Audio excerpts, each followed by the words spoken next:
Here we have a bag of data loggers, actually. And the story goes, I used to, 2 jobs ago, work for a company that sold data loggers. So basically, temperature data loggers. These specific ones, I think, did temperature. They also did water quality for environmental studies. And I was organizing some things, going through some stuff, and I realized I had a box, or a bag, I should say, of a couple of them that I don't know if they're really any good. They actually kind of came out or were new really around the time I left. So I just don't know if they're current products, discontinued products, whatever. But they have some value to them for sure. At least a couple of them do. So I thought I would just look at them and share them together. So let's get a little closer.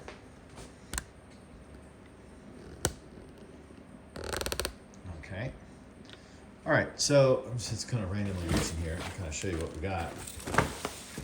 Let's see, just make sure we're on camera here. This bag is, don't ask where that came from. Okay. So this is I believe, and this kind of really came out, it looks like somebody put some wire on here to try to use it to mount it to something. So what this is essentially a temperature data logger. 2XD stands for 2 external probes. So you see, I believe these are thermistor type probes. So good for ambient. You can use them in water. You wouldn't use them for anything super extreme, like probably like a -80°C freezer, or you wouldn't put it in like an autoclave or something that gets super hot. In that case, you would probably use like a thermocouple or something like that. But so 2 channels. Now, actually, I think this was released after I left. I forget how I got my hands on this. And let's cut this wire off. I feel like I should cut this wire off. It's like picture hanger wire. I feel like I should cut it off and just discard it, but I feel like then I'll have another project. I'm like, oh, I really wish I had that wire, and I have to go buy it. So what happens is there's an app that you have to download and sign into, and basically it'll Bluetooth the data. So this is an MX2303. Yeah, this is after my time because we didn't have a Bluetooth external probe data logger like this.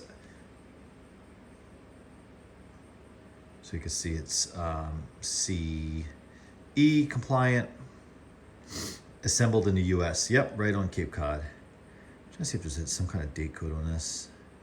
I don't think they had them. But Onset, so that's the parent company that makes the HOBO data loggers, which is both. So the parent company, Onset, is actually owned now by a company called Lycor, who does other types of research grade type instrumentation, kind of cool stuff. So the goal with this thing is I think this is so you can use this outdoors. Yeah, this is an outdoor device, but you can obviously use it indoors. It doesn't have a display. I think that's why this one's particularly outdoors. So I don't know. I don't think this is spoiled.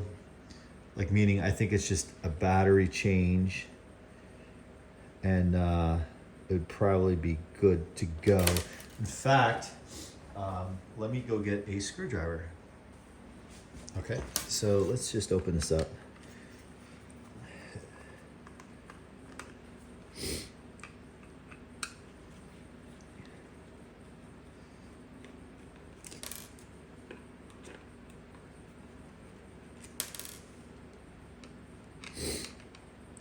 If I remember correctly, in my time, most of their devices, multi-channel devices like this, would take, I think, well, the really small ones back in the day before the Bluetooth, they would just take a CR2032. Then I think some of them took like double A, triple A's. Ooh, okay. Well, there's desiccant in there. Okay, so it takes one of these types of batteries. All right, I am not going to mess with it as I mess with it.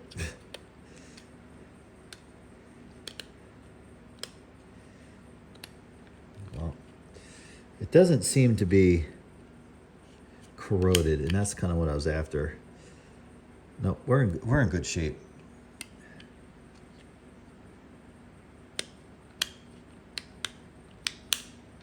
So I'll leave the battery in there, and I'll leave the desiccant in there. And I'm gonna cut that off. It's just annoying.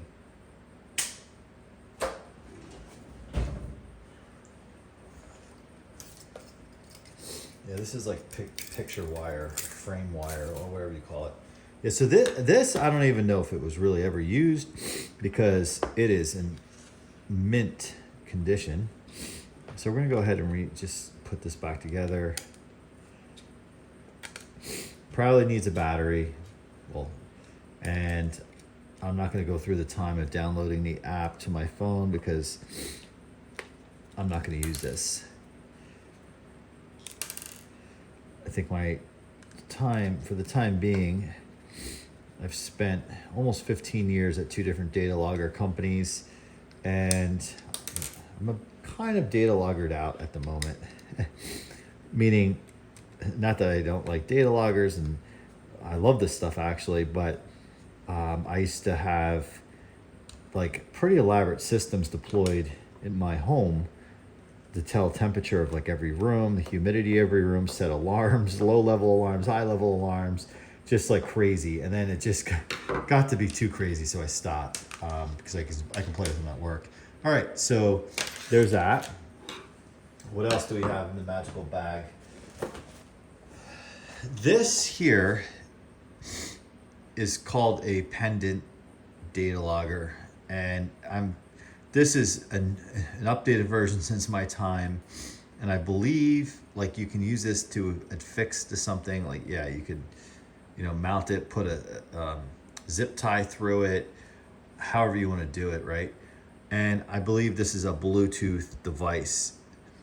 The original version was not, and it didn't have this cool mount for it. The original version used an infrared type of reader. It was this clunky device that you had to essentially put this into a coupler.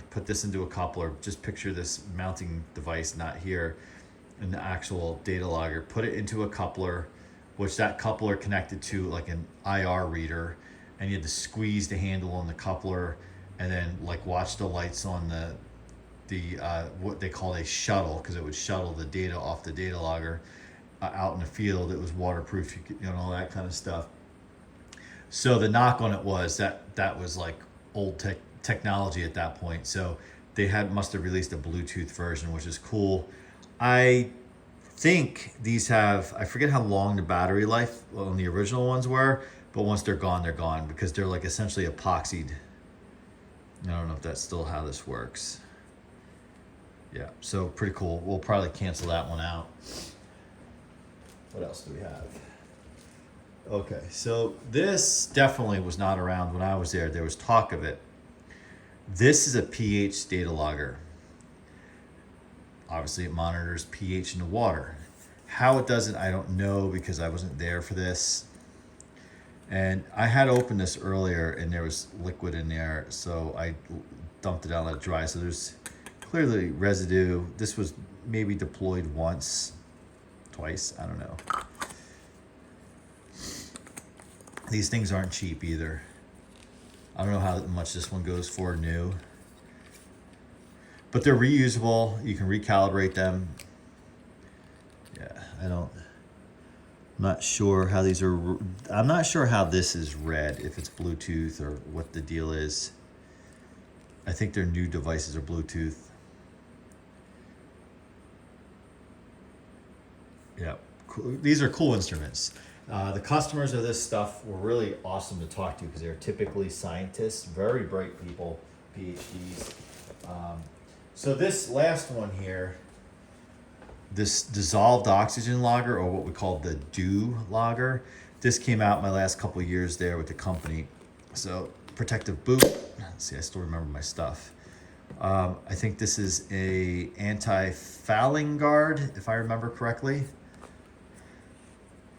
And then the sensor, I believe that is renewable, or replaceable. I don't know. I'm gonna go really screwing with it too much. So there's that. These have to be calibrated. I don't remember the process on how to do it. It's not the simplest thing in the world. And then I think this comes off.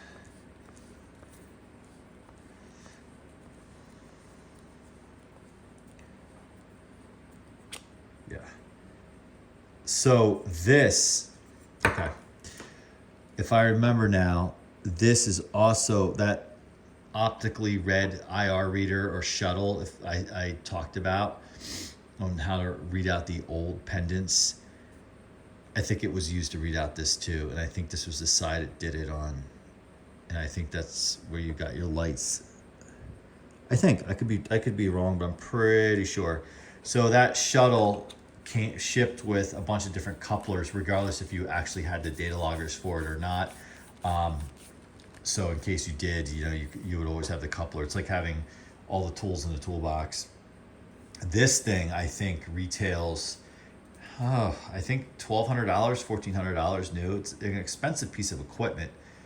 This is all very top of the line equipment. This, I could tell, it looks like it has not been deployed. That pH logger looks like it did.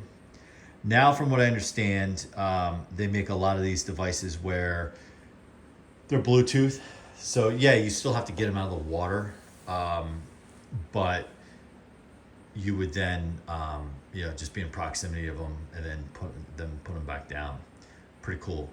So that's it. I just thought I would share these as I was going through some stuff. I don't know if any of you out there use this type of equipment. Maybe not. Depends on who's watching this. And in no way, shape, or form is this like an advertisement for the company. It's more or less like this channel, we look at a lot of mechanical things, instruments, tools, whatever. So I figured it kind of fit the category and maybe give you a little insight into the types of companies I have worked for. And maybe that gets you into my brain a little bit on why I like the stuff that we post on the channel. All right, so thanks for watching. Please feel free to comment if you would like to. Like, and please, if you haven't subscribed, we have a goal. Eddie and I have a goal of trying to get to 500 subscribers. So certainly, if that's the case, we also want to make sure we're putting out videos that you want to see. So feel free to drop a comment of anything that you may want to see in the future. Thanks for watching. Bye for now.